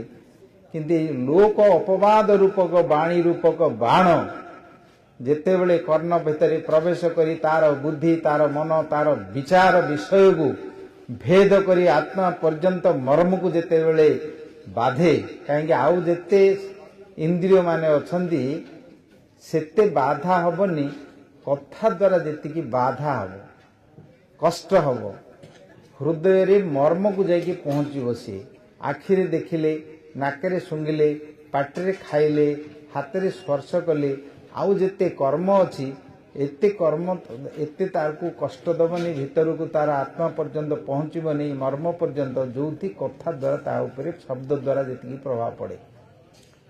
ସେଥିପାଇଁ ଲୋକମାନେ ସମସ୍ତେ କଥାକୁ ବେଶୀ ଡରୁଛନ୍ତି, ଲୋକ ନିନ୍ଦାକୁ ଡରୁଛନ୍ତି, ଅପବାଦକୁ ସମସ୍ତେ ଡରୁଛନ୍ତି, କାହା କଥା କିଏ କହୁନାହାନ୍ତି। ଯେତେବେଳେ ପଚାରିବ ଲୋକମାନଙ୍କୁ କଥା ହେଲେ କେମିତି ଅଛ ବୋଲେ ସବୁ କହିଦେବେ ହଁ ଭଲ ଅଛି, ଭଗବାନଙ୍କ କୃପାରୁ ଆନନ୍ଦରେ ଚାଲିଛି, ସବୁ କିଛି କହିଦେବେ ଆଗରେ। କେବେ ହେଲେ କିଏ ଆଗକିରି କହିବନି କେବେ ହେଲେ ମୋର ଖରାପ ଅଛି କ'ଣ ଏମିତି ବୋଲି କହିବନି। ଦି ଚାରି ପଦ ଦି ଚାରି ବାକ୍ୟ ଯେତେବେଳେ ପଳେଇବ ତା ଉତ୍ତରୁ ଯଦି ତାଉଥିରେ ବେଶୀ ପଚାରିବ ବୋଲି ସେଠୁ ତାଙ୍କର ପ୍ରୋବ୍ଲେମ୍ ଯାକ ବାହାରିକିରି କହିବେ, ବୁଜୁଳା ଯାଉଥିବ, ପିଠେ ଆଣ୍ଠୁଠୁ ଗଣ୍ଠିଠୁ ଆଣ୍ଠୁଠୁ ପେନ୍ଠୁ ଲୋକ ଫାକରା ଇତ୍ୟାଦି ସବୁ କହିବେ, ଆଗା ହେଇକି କହିବେନି। ତ କଥା ହେଉଛି ମଣିଷମାନଙ୍କ ଭିତରେ ଯେତେ ଶରୀର ଭିତରକୁ ଆମେ ଅଛେ, ଖାଉଛେ ପିଉଛେ ସବୁ କିଛି କରୁଛେ, ଶରୀର ଭିତରୁ ଯେତିକି ଯାକ ବାହାରୁଛି ସବୁ ଯାକ ଅସାର ବାହାରୁଛି। ଆଖି ବାଟେ, କାନ ବାଟେ, ନାକ ବାଟେ ଯାହା ବାହାରୁଛି ଅସାର ଜିନିଷ ବାହାରୁଛି। ଯଦି କିଛି ସାର ଅଛି, ମନୁଷ୍ୟାଣାଂ ବଚଃ ସାରଃ, କଥାଟି ହିଁ ତାର ସାର। ମଣିଷ ମରିଯାଏ, ସର୍ବେ ଚଳିବେ କାଳ ବଳେ, କଥା ରହିବ ମହି ତଳେ। କଥାଟି ଏ ଭିତରେ ଅମର ହେଇକି ରଖିବ, ଇତିହାସରେ ରହିବ, ଉପଦେଶ ରୂପରେ ରହିବ, ଲୋକମାନେ ତାକୁ ଶୁଣିବେ, ଲୋକମାନେ ପଢ଼ିକି ଜ୍ଞାନ ଅର୍ଜନ କରିପାରିବେ, ପଥ ପ୍ରଦର୍ଶକ ହେଇକି ଯିବ। ଏ କଥା ହିଁ ତାକୁ ଅମର କରିକି ରଖେ। କଥା ଦ୍ୱାରା ଯେତିକି ତମକୁ ଆନନ୍ଦ ବି ଦେଇପାରିବ, ତମ ଭଳି କିଏ ନାହିଁ, ତମେ ଏତେ ବଡ଼, ତମର ଘରର ତମର ବଂଶର ପରିଚୟ ଏମିତି, ତମର ଗୁଣ ଏମିତି, ସମସ୍ତେ ତମ ବିଷୟରେ ପ୍ରଶଂସା କରୁଛନ୍ତି, ତମର ଏଇ ପ୍ରକାର ଏମିତି କହିଲେ ମୋତେ ଆନନ୍ଦିତ ହେଇଯିବ। ଯଦି ସେତିକି ନ କରିପାରିଲା ଦୁଃଖ ମଧ୍ୟ ଦେଇପାରିବ। ଏଇଟା ସବୁଠୁ ବଡ଼ ଦୁଃଖ ସମ୍ମାନିତ ବ୍ୟକ୍ତିମାନଙ୍କୁ। ପଶୁପକ୍ଷୀମାନଙ୍କର ସେଇଟା କିଛି ନାହିଁ। ପଶୁପକ୍ଷୀମାନଙ୍କୁ ତମେ କହିବ ଆଜ୍ଞା ନମସ୍କାର, ଆପଣ କେମିତି ଅଛନ୍ତି, ଆପଣଙ୍କ ତ ଭାରି ଭଲ ସୁନ୍ଦର ଦେଖାଯାଉଛନ୍ତି କହିକିରି ତାଙ୍କୁ ଗୋଟେ ଗୋଟେ ଫୁଲମାଳ ଚନ୍ଦନ ଦେଇଗଲେ ତମକୁ କିଛି ପ୍ରଶଂସା କରିବନି କି ତମକୁ ଆଶୀର୍ବାଦ କରିବନି। ମାଙ୍କୁଡ଼ିଟେ କି କୁକୁରଟେ ଥିବ ତାକୁ ଯଦି ଖାଇବାକୁ ଟିକେ ଦେଲେ ବୋଲେ ନାଙ୍ଗୁଟା ହଲେଇକି ତମ ପଛରେ ଯିବ, ଆଉ ତମେ ଯାଇକି ତାକୁ ପ୍ରଶଂସା କରିବ। ପ୍ରଶଂସା କରିକି ଗୋଟେ ଯାଇକିରି ମୋର ସୁନାହାରଟେ ମୁଁ କୁକୁରଟାକୁ ରଖିଛି ବୋଲିକି ସୁନାହାରଟେ ଆଣିକି କୁକୁରଟାକୁ ପକେଇଲେ ସେ କ'ଣ ସେ ସୁନାହାର ମୂଲ୍ୟ କ'ଣ ବୁଝିବ ଯେ? ନା ସମ୍ମାନର ବୁଲିବ? ତାଙ୍କ ପାଖରେ ସମ୍ମାନ ନାହିଁ। ସମ୍ମାନଟା ଆରମ୍ଭ ହେଉଛି ମଣିଷମାନଙ୍କ ଠାରୁ। ମଣିଷମାନଙ୍କ ଠାରୁ ସମ୍ମାନ ଆରମ୍ଭ, ଦେବତାମାନଙ୍କର ଭଗବାନ ପର୍ଯ୍ୟନ୍ତ। ଭଗବାନଙ୍କର ନାଁ ହେଉଛି ସ୍ତବ ପ୍ରିୟ। ସ୍ତବ ପ୍ରିୟ, ଦେବତାମାନଙ୍କୁ ସ୍ତବ କଲେ ପ୍ରସନ୍ନ ହେଇଯିବେ। ମଣିଷମାନଙ୍କ ଭିତରେ ରାଜାମାନଙ୍କ ପାଖରେ ସବୁ ଥିଲେ, ବନ୍ଦୀ ଭାଟ ଇତ୍ୟାଦି ତାଙ୍କୁ ମଣିମା ଇତ୍ୟାଦି କହିକି ପ୍ରସନ୍ନ କଲେ, ଦେ ଦି ଏକର ଜମି ତାଙ୍କ ନାଁରେ ଲେଖି ଦେଉଥିଲେ। ସବୁ ଗୋଟେ ଗୋଟେ ଶ୍ଳୋକ ଲେଖିଲେ ଲେଖିଦେବେ। ମଣିଷମାନଙ୍କ ଭିତରେ ମଧ୍ୟ ତାଙ୍କୁ ଯଦି ଟିକେ ତମେ କେତେ ତମକୁ ସୁନ୍ଦର ହେଇଛି, ତମକୁ ନ ଦେଖିଲେ ମୁଁ ରହିପାରୁନି, ତମର କଥା ଯେମିତି, ତମ ଗୁଣ ଯେମିତି, ତମର ଚାଲି ଯେମିତି, ତମ କାମ ଯେମିତି କହିଲେ ଯେ ଆଉ କ'ଣ ଅଛି ନେ ପଇସା ପତ୍ର ନେ, ନହେଲେ ବୋତଲ ଫୋତଲ ଆଉ ଗୋଟେ ନେ ବୋଲି ତାକୁ କହିଦେବି। ଏ ମଣିଷମାନ, କାହିଁକିନା ମଣିଷମାନଙ୍କର ସମ୍ମାନ ପ୍ରିୟ, ମାନ ପ୍ରିୟ ଏମାନେ, ବୁଝିଲ। ସେଇ ପ୍ରକାର ତାଙ୍କୁ ଯଦି କିଏ ବାଧିଲା ଭଳି କହିଦିଏ, ତାଙ୍କୁ ଦୁଃଖ ମରଣ ଦେଲେ ଅଧିକ ବୋଲି ଗୀତାରେ ଭଗବାନ ଅର୍ଜୁନକୁ କହିଛନ୍ତି। ଆଉ ତ ତାକୁ ଯେତେବେଳେ ସିଏ କହିଲେ, ସିଏ ଏତେ ତାକୁ ବାଧିଲା, କହିଲା ଏ ଜୀବନ ମୋର ଛି, ଏ ଧନ ବିଦ୍ୟା କୁଳ ଜୀବନ ଯାହା ଅଛି ବେକାର। ସାଧାରଣ ଗୋଟେ ଲୋକମାନେ ମୋତେ ଛି ଛି କରିକି ନିନ୍ଦା କରିକି ଏ ପ୍ରକାର କରୁଛନ୍ତି, ବଞ୍ଚିବିନି ମରିବିନି, ଆଉ ଘରକୁ ଗଲିନି, ସେଇଠୁ ବଣକୁ ପଳେଇଲେ। ବଣକୁ ଯାଇ ଚାଲି ଚାଲି ଯାଉଛନ୍ତି। ମନ ଭିତରେ ବହୁତ ପ୍ରକାର ଚିନ୍ତା, ବହୁତ ପ୍ରକାର ତାଙ୍କର ଉଦ୍ବେଗ ଅଛି, କଷ୍ଟ ହେଉଛି, ବିଚାର କରୁଛନ୍ତି। କହିଲେ ଆଉ ସେ ଗାଁକୁ ଯିବିନି, ସେ ଘର ଭିତରକୁ ଯିବିନି, ଘରେ ରହିବିନି, ଇଆଡ଼େ ଆସିକିରି ଯାଇକି ସିଆଡ଼େ ମରିବି ପଛେ ଆଉ ଯିବିନି, କରିବିନି, ଏମିତି ବଞ୍ଚିବା କ'ଣ ଦରକାର ବୋଲି ମନ ଭିତରେ ବିରକ୍ତି ହେଇକି ପଳେଇ ଆସିଲେ। ମନ ଭିତରେ ଥିଲା, କିନ୍ତୁ ସେତେବେଳେ ଯେଉଁ କଥାଟି ତାଙ୍କୁ ବାଜିଲା ସେଇଠି ଦୁଃଖ ଦେଲା, ବୁଝିଲେ। ଗାଁ ଭିତରେ, ଘରମାନଙ୍କ ଭିତରେ ମଧ୍ୟ ଦେଖିବ, କାହା ଘରକୁ ଯାଇଥିବ, ତମକୁ ଭଲ ସବୁ ଖାଇବା ପିଇବା ଜିନିଷ ପିଠାପଣା କରିକି ଦେବେ, କିନ୍ତୁ କଥାଟା ଯଦି ତମକୁ ଭଲ କରି ନ କହିବେ, କୁଆଡ଼େ ବୁଲୁ ବୁଲି ଇଆଡ଼େ ପଳେଇବି ବୋଲି ଯଦି ଏମିତି କିଛି ଗୋଟେ କହିଦେବେ, ଆଉ ଖାଇପାରିବେନି। ଯେତିକି ଯା ମିଠା ଦିଅ ସବୁ ପିତା ହେଇଯିବ। ଆଉ କିଏ ଗୋଟେ ଷଣ୍ଢ ଭଳିଆ ପେଟୁଟେ ହେଇଥିବ ବୋଲେ କିଏ ଆଣି ଗାଈ ଘୁଷୁରୀ ଭଳିଆ ଯିଏ ଯୋଉଟା କହୁଛୁ ଗୋ ଖାଇଦିଅ ବୋଲି ଖାଇଦେବ। ସମ୍ମାନିତ ବ୍ୟକ୍ତି ଖାଇପାରିବ? କଥାବାର୍ତ୍ତା ଠିକ୍ ନାହିଁ, ଭାବ ଠିକ୍ ନାହିଁ, ତାଙ୍କର କ'ଣ ଖାଇବ ପିଇବ ବୋଲି ସେ ଖାଇବା ସବୁ ପିତା ହେଇଯିବ। ସମ୍ମାନିତ ବ୍ୟକ୍ତିମାନଙ୍କର ସେଇ ପ୍ରକାର ସ୍ୱଭାବ ସେଇଠି। ସିଏ ଆଉ ଯିବିନି ବୋଲି ଗଲେ, ଯାଇକିରି ଚାଲି ଚାଲି ଯାଉଛନ୍ତି। ମନ ଭିତରେ ବିଭିନ୍ନ ପ୍ରକାର ଭାବନା ହେଉଛି, ଦୁଃଖ ହେଉଛି, ଚିନ୍ତା ରହୁଛି, ମରିଯିବି ବୋଲି ଭାବୁଛନ୍ତି। ଏମିତି ଅବସ୍ଥାରେ ଯାଇ ଭୋକ ହେଲାଣି, ଶୋଷ ହେଲାଣି, ଖରା ହେଇଗଲାଣି, ବୁଝିଲ, ଭୋକ ଶୋଷ ହେଲାଣି। ସେ ସମୟରେ ଯାଇକି ଗୋଟିଏ ସରୋବର ଦେଖିଲେ। ଜଳ ଅଛି, ପୁଷ୍କରିଣୀରେ ପଦ୍ମ ଫୁଲ ଫୁଟିଛି, ବିଭିନ୍ନ ପ୍ରକାର ଫୁଲ ଗଛ, ଫଳ ଗଛ ଅଛି, ପକ୍ଷୀମାନେ ସେଠି ସବୁ ଗାନ କରୁଛନ୍ତି, ଭ୍ରମର ସବୁ ବୁଲୁଛନ୍ତି। ଆନନ୍ଦ ସୁଗନ୍ଧ, ଜଳ ମଧ୍ୟ ସେ ପ୍ରକାର ସ୍ଫଟିକ ଭଳି ଜଳ। ସେଠି ତାକୁ ଦେଖିକି ଯାହା ହଉ ତୃଷା ହେଉଛି, କ୍ଷୁଧା ହେଉଛି, ସେ ଯାଇକରି ପାଣି ପିଇଲେ। ପାଣି ପିଇ ପେଟ ଦେଖି ତାଙ୍କର ଟିକେ ମନଟା ଟିକେ ଆଗ ଶାନ୍ତ ହେଲା। କ୍ଷୁଧା ତୃଷ୍ଣାଠୁ ବଡ଼ କଷ୍ଟ ଆଉ କେଉଁଟା ନାହିଁ। ଭୋକ ଆଉ ଶୋଷ, ଯଦି ତମକୁ ଏ ଜଗତ ଭିତରେ ଯଦି ଭୋକ ହେଉଥିବ, ତମକୁ ଆଉ କ'ଣ ଦେଲେ ତମକୁ ଆଉ ସୁଖ ଲାଗିବ? ଭଲ ଭଲ ଲୁଗାପଟା ପିନ୍ଧିବାକୁ ଦେବ, ତମକୁ ସୁନା ରୂପା ଦେବ, ତମକୁ ସେଣ୍ଟ ଫେଣ୍ଟ ପକାଇବ, ତମକୁ ଆଣିକିରି ସିନେମା ଦେଖେଇବ, କେଉଁଟା ଭଲ ଲାଗିବ? କେଉଁଟା ଭଲ ଲାଗିବ? କେଉଁଟା ଭଲ ଲାଗିବନି, କିଛି ଭଲ ଲାଗିବନି। ଆଗ ପେଟରେ ପଡ଼ୁ, ତା ତୋର ଆଉ ସବୁ ଯାକ ଭଲ ଲାଗିବ, ବୁଝିଲ। ସେ ଯାହା ହଉ ପାଣି ପିଇକି ଶାନ୍ତ ହେଲେ। ସେ ସମୟରେ ମନରେ ଭାବୁଛନ୍ତି କ'ଣ କରିବେ, ଦୌଡ଼ି ଦେଇକି ନହେଲେ ମରିଯିବେ, ଏମିତି ମନରେ କିଛି ପୁଷ୍କରରେ ବୁଡ଼ିକି ମରି, ଏମିତି ମନ ଭିତରେ ବିଚାର ଅଛି। ସେଇଠି ସିଏ କ'ଣ କଲେ, ଠିକ୍ ସେ ସମୟରେ ଜଣେ ଋଷି ଆସିଲେ, ତପସ୍ୱୀ। ତାଙ୍କର ତପସ୍ୟାର ତେଜ, ଜୁଟ ଧାରଣ କରିଛନ୍ତି, କମଣ୍ଡଳୁ ଧାରଣ କରିଛନ୍ତି, ଏବଂ ତାଙ୍କର ସିଦ୍ଧି ତେଜରେ କପାଳରେ ଯେଉଁ ଜ୍ୟୋତି ବାହାରିକି ଆସୁଛି, ତାଙ୍କୁ ଦେଖିଦେଲେ। ଦେଖିଦେଇକି ତାଙ୍କୁ ଗୋଡ଼ ତଳେ ପଡ଼ିଗଲେ। ସାଧୁ ଦର୍ଶନ ଏଇଠି ଜଗତ ଭିତରେ ଗୋଟିଏ ସବୁଠୁ ବଡ଼ ଦୁର୍ଲଭ ବସ୍ତୁ। ଦେଖିଲେ, ଦର୍ଶନ କଲେ, ତାଙ୍କ ପାଖରେ ଦଣ୍ଡବତ ପ୍ରଣାମ କରିକି ପାଦ ଦିଟିକୁ ଧରି କାନ୍ଦିବାକୁ ଲାଗିଲେ। ଦେଖିଲେ ବୃଦ୍ଧ ବ୍ରାହ୍ମଣ କାନ୍ଦୁଛି, କ'ଣ ପାଇଁ କାନ୍ଦୁଛ ବୋଲି ତାଙ୍କୁ ଉଠେଇଲେ। ଉଠ, କ'ଣ ଅସୁବିଧା ହେଇଛି? ତାପରେ ସେଠି ଉଠିଲେ, ଉଠିକି ବସିଲେ। ବସିବା ପରେ ତାଙ୍କର ସବୁ ଯାକ କହିଲେ, ମୋର ସବୁ କିଛି ଅଛି, ଏମିତି ସନ୍ତାନ ଗୋଟେ ନାହିଁ, ପୁତ୍ର ସନ୍ତାନ ନାହିଁ, ସେଥିପାଇଁ ବଡ଼ ଦୁଃଖୀ। ଜୀବନରେ ଯାହାର ସନ୍ତାନ ନାହିଁ, ତାର ଘର ସଂସାରରେ କିଛି ସୁଖ ନାହିଁ, ତାର ପରିବାର ସୁଖ ନାହିଁ, ଧନରେ କିଛି ନାହିଁ, ଜୀବନ ବେକାର, ଏମିତି ସବୁ କହିଲେ। ସିଏ ସେଇଠୁ ତାଙ୍କୁ ଦେଖିକି କହିଲେ, ତମର ଏବେ ନାହିଁ ଯେ 7 ଜନ୍ମ ପର୍ଯ୍ୟନ୍ତ ତମର ସନ୍ତାନ ନାହିଁ, ତମ ଭାଗ୍ୟରେ ନାହିଁ। ଜ୍ୟୋତିଷ ଯୋଗ ବଳରେ ଦେଖିଲେ, ଦର୍ଶନ କରି ଦେଖିଲେ, କହିଲେ ତମର 7 ଜନ୍ମ ପର୍ଯ୍ୟନ୍ତ ତମର ସନ୍ତାନ ହେବନି। ତମେ କାହିଁକି ଏ ସନ୍ତାନ ପାଇଁ ପୁଣି ଆଉଥରେ ମାୟାରେ ପଡ଼ିବାକୁ ଯାଉଛ? ଭଗବାନଙ୍କର ଭଜନ କର, ଭଗବାନଙ୍କୁ ଆରାଧନା କର, ଏ ସଂସାରରୁ ମୁକ୍ତି ପାଇକି ଯିବ। ଏଇଥିରୁ କାହିଁକି ଯାଉଛ? ସେଇଥିପାଇଁ ଚିନ୍ତା କରୁଛ। ସିଏ କହିଲେ, ଏ ସଂସାର ଭିତରେ ପୁତ୍ର ସନ୍ତାନ ଥିଲେ ଯେତିକି ସନ୍ତାନଙ୍କ ଭିତରେ ବସିକିରି ଖେଳଉଥିବ, ତାଙ୍କୁ କଥାବାର୍ତ୍ତା କହୁଥିବ, ତାଙ୍କ ସାଙ୍ଗରେ ଆନନ୍ଦ କରୁଥିବ, ତାଙ୍କର ବୁଲୁଥିବ, ତାହିଁରେ ଯେଉଁ ରସ ଅଛି, ଭାବ ଅଛି, ଯେଉଁ ଆନନ୍ଦ ଅଛି, ତାକୁ ଛାଡ଼ିକିରି ଏକୁଟିଆ ବଣରେ ରହିକିରି କେଉଁଠି କ'ଣ କରିବ, କେଉଁଠି ଧ୍ୟାନ କରିବ, କେଉଁଠି ଜପ କରିବ, ନ ଖାଇ ନ ପିଇକିରି କିଛି ପଡ଼ିକି ରହିବ। ସବୁଠୁ ତ ଆନନ୍ଦ ହେଉଛି ଏଇ ସଂସାର ଭିତରେ, ଏଇ ସବୁ ଯେଉଁ ପରିବାର ଭିତରେ, ସନ୍ତାନ ଭିତରେ ଯେଉଁ ସୁଖ ଅଛି, ଆଉଠୁ ଆଉ କେଉଁଠି କିଛି ନାହିଁ। ଆପଣ ଦୟାକରି ମୋତେ ଗୋଟେ ସନ୍ତାନଟି ଦିଅ। ଆଜି ତୋର 7 ଜନ୍ମ ପର୍ଯ୍ୟନ୍ତ ଯାଇକି ନା ଆପଣଙ୍କର ଫଳ ଆପଣ ଭଗବାନଙ୍କର ଆରାଧନା କରୁଛନ୍ତି ପଳା ରହିଛି ଅକର୍ମ କର୍ମଦାୟକ ଶାସ୍ତ୍ରରେ ଦେଇଛନ୍ତି କେମିତି ହେଲେ ଆପଣ ଦିଅନ୍ତୁ ନହେଲେ ମୁଁ ଏଇ ଶରୀର ଆତ୍ମହତ୍ୟା କରି ମରିବି। ଆପଣ ସାମାନ୍ୟରେ ସେ ଆତ୍ମହତ୍ୟା କରି ମରିବେ ବୋଲି କହୁଛନ୍ତି ବୋଲେ ତାଙ୍କୁ ବୁଝେଇଲେ କିନ୍ତୁ ବୁଝିଲେନି।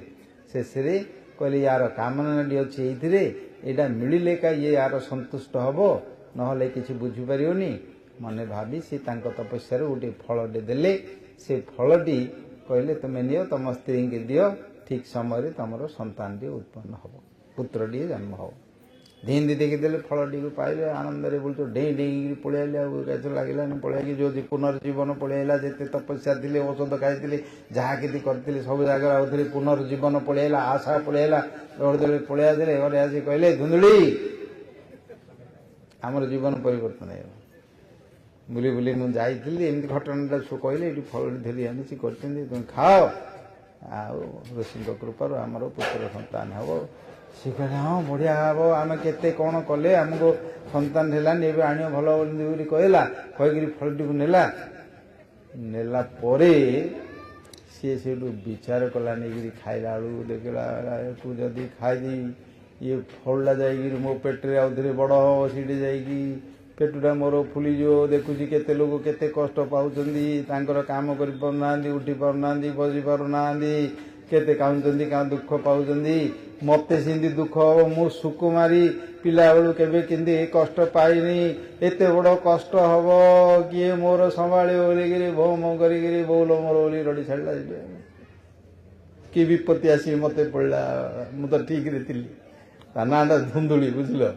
କହିଲା ଏ ସମ୍ପତ୍ତି ବାଡ଼ି ମୋର କିଏ ନେବ କିଏ ଧରିକି ଚୋରି କରିକି ପଳେଇବ କାହାକୁ ଆଣିକିରି ରଖିଲେ ମୋର ଟଙ୍କା ପଇସା ଯାକ ନଷ୍ଟ କରିଦେବେ କୁଆଡ଼େ ଧରିକିରି ପଳେଇବ ଏ ପିଲାପିଲିରୁ ମୋର କ'ଣ ମିଳିବ କିନ୍ତୁ କ'ଣ କରିବି ସେ ଋଷି ଧରିକି ଆଣିକିରି ମୋତେ ଗୋଟେ ବିପତ୍ତି ପକେଇଲି ତାକୁ କାନ୍ଦିବାକୁ ଆରମ୍ଭ କରିକି ରଖିଦେଲା।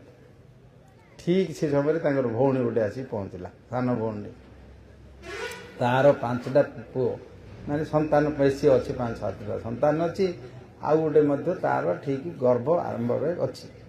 ସିଏ ଆସିକି ପହଞ୍ଚିଲା ପରେ ତାକୁ ଦେଖିଲା କ'ଣ କହିଲା ଦି ଭଉଣୀ ମିଶିଲେ କହିଲା ମୋତେ ଗୋଟେ ବିପତ୍ତି ଆସିଲା ମୁଁ ଆଜି ପର୍ଯ୍ୟନ୍ତ ଆନନ୍ଦରେ ଥିଲି ଏବେ ଗୋଟେ ବିପତ୍ତି ଆସିଲାଣି ଦେଖୁଛୁ ମୁଁ କେତେ ସୁକୁମାରୀ ମୋର କ'ଣ କଷ୍ଟ ସହିବାର କ'ଣ ଏତେ ଅଛି ଏ ମୋର ଧନ ସମ୍ପତ୍ତି ଘର ଦ୍ୱାର ସବୁ ଜାଗା ଅଛି କିଏ ତାକୁ ଦେଖିବ କିଏ ବୁଝିବ କିଏ କରିବ ଦେଖିଲୁ ମୋତେ ଏମିତି ଗୋଟେ ଆଣିକିରି ଦେଇଛନ୍ତି କ'ଣ କରିବି ତୁ କହିଲୁ ବୋଲି କାନ୍ଦି କହିଲା ତୁ କାହିଁ ଚିନ୍ତା କରୁଛୁ ଗୋଟେ କାମ କରେ ମୋର ତ ଏତେ ସନ୍ତାନ ଅଛି ପୁତ୍ର ଅଛନ୍ତି ମୋର ଏବେ ଗର୍ଭ ଅଛି ମୁଁ କହିଦେବି ତୁ କହିଦେ ମୁଁ ଖାଇଦେଲି ଆଉ ଖାଇଦେଲି କହିଦେଲେ ମୁଁ ଯୋର ମୋର ସନ୍ତାନଟି ହେବ ମୁଁ ତୋତେ ଦେଇଦେବି ସେଇଥିରେ ତୁ ଜାଣିପାରୁନୁ ତୁ କହିଦେବୁ ଖାଇଲୁ ବୋଲିକିରି ମୁଁ ଆସିକି ମୋତେ କହିଦେବୁ ତୋ ସ୍ୱାମୀକି ଯେ ମୋର ଭଉଣୀଟାକୁ ଡାକ ମୋର ଗର୍ଭ ହେଲା ମୁଁ ଆଉ ଚାଲିପାରୁନି ବୁଲି ପାରୁନି ମୋତେ କଷ୍ଟ ହେଉଛି ବୋଲେ ଆକ୍ଚୁଆଲି ମୁଁ ଆଇକି ରହିବି ଆଉ ମୋର ସନ୍ତାନଟା ତୋର ବୋଲି କହିଦେବା ତୁ ଗୋଟେ ଯେମିତି ଥିଏଟର ନାଟରେ କରୁଛନ୍ତି ପେଟରେ କନା ଫନା ବାନ୍ଧିକି ଟିକେ ଦେଖେଇଦେବୁ କ'ଣ ହେଇଯାଉଛି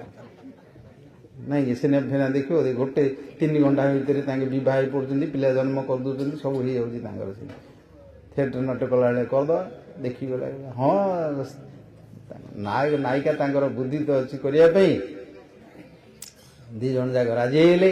ଆଉ ଏ ଫଳଟାକୁ କ'ଣ କରିବା ନା ଗାଈଟାକୁ ଦେଇଦେବା ଗୋଟେ ଗାଈଟି ଥିଲା ସେ ଗାଈଟାକୁ କାଟିକି ତାଙ୍କୁ ଦେଇଦେବା ବୁଝିଲ ଏଇଠି ହେଲା ତାଙ୍କ ଭିତରେ ଇଆଡ଼େ ତ ଆତ୍ମଦେବ ମନ ପ୍ରସନ୍ନ ହେଇକିରି ଏଥର ନିଶରେ ହାତ ବୁଲେଇକିରି ଚାରିଆଡ଼େ ବୁଲିକିରି ଯାଇକିରି ପହଞ୍ଚି କରୁଥିଲା କିଏ ମୋତେ କ'ଣ କହୁଥିଲା ଦେଖ ମୁଁ ଆସିକି ଦେଖେଇବି ବୋଲି ମନ ଭିତରେ ସେ ପ୍ରକାର ଭାବନା କରିକି ଗଲେ ମନରେ ସାହସ ପଳେଇଲା ଆଉ ତାଙ୍କର ବଳ ପଳେଇ ଆସିଲା ଜୁହାରେ ମଧ୍ୟ ବାଣୀରେ ସ୍ଫୂର୍ତ୍ତି ହେଲା ତାଙ୍କର ଚାଲିଲା ଆନନ୍ଦରେ ଇଏ ଆଙ୍କର ଘର ଭିତରେ ହିଁ ଚାଲିଲା ଧୀରେ ଧୀରେ ଧୀରେ ଧୀରେ ସେ ଭଉଣୀ ରହିଲା ପାଖରେ ଇଏ ମୋର ସନ୍ତାନ ବୋଲିକି ଗୋଟେ ଅଭିନୟ କରିକି ତାଙ୍କୁ ଦେଖେଇଲେ ଠିକ୍ ସମୟରେ ତାଙ୍କର କ'ଣ ହେଲା ସେ ଭଉଣୀର ତାର ଗୋଟେ ପୁତ୍ର ଜନ୍ମ ହେଲା ସେଇ ପୁତ୍ରଟିକୁ ଇଏ ମୋର ବୋଲି କହିଲା ତାଙ୍କ ଆଗରେ ନେଇକିରି ପୁତ୍ର ଜନ୍ମ ହେଲା ବିରାଟ ଗୋଟେ ଭୋଜି ଫୋଜି କଲେ ବୁଝିଲ ଲଡ଼ୁ ଫଡ଼ୁ କରିବା ଲୋକମାନଙ୍କୁ ବାଣ୍ଟିଲେ ଯେତେ ଯେଉଁମାନେ ଆସିଥିଲେ କିଏ କ'ଣ ଦେଲେ ଆନନ୍ଦ କରିକିରି କରାଇଲେ ପୁତ୍ର ଜନ୍ମର ଉଣା ଦେଲେ ସେ ସମୟରେ ଗାଈ ମଧ୍ୟ ଗୋଟିଏ ଜନ୍ମ କଲା ସିଏ ତାର କାନଟା ଥିଲା ଗାଈ ଭଳି କିନ୍ତୁ ଶରୀରଟି ସବୁ ଦିବ୍ୟ ତେଜ ତପସ୍ୱୀ ମାନଙ୍କର ସିଦ୍ଧରୁ ସେ ଜାତ ହୋଇଛନ୍ତି ସମସ୍ତ ତାଙ୍କର ଶରୀର ଭିତରେ ଲକ୍ଷଣ ସବୁ, ମୁଦ୍ରା ସବୁ, କପାଳ, କୋଷ୍ଠୀ, ହସ୍ତ ସବୁଥିରେ ସେ ପରିପୂର୍ଣ୍ଣ ବେଦ ବେଦାନ୍ତ ଶାସ୍ତ୍ରର ଗୋଟିଏ ମୂର୍ତ୍ତିମନ୍ତ ତପସ୍ୟାର ମୂର୍ତ୍ତିମନ୍ତ ସ୍ୱରୂପ ମଧ୍ୟ ପ୍ରକଟ ହୁଏ। ବୁଝିଲେ?